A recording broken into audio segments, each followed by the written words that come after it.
Türkmenler internette, yani sosyal medya, TikTok, YouTube, Instagram, imo hayt orta bolaydın. Yakadan tanıdığı barya dare.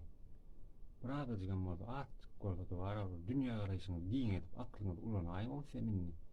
Bravo bir gülüne de oturuyor ya öyle ara. Fikir arası oturan ortalar ya yine orada dedi oturan ortalar.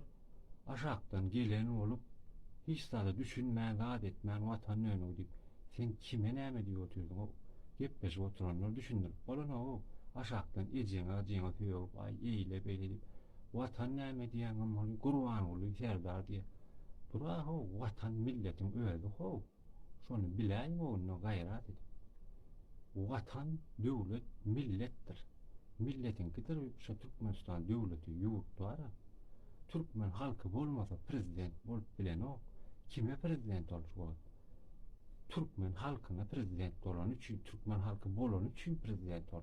Türkmen halkı bolmasa, halk bolmasa o tay Türkmenistan devleti olup bilen o. Türkmenistan devletinin prezidenti hiç kim bolup bilen yok.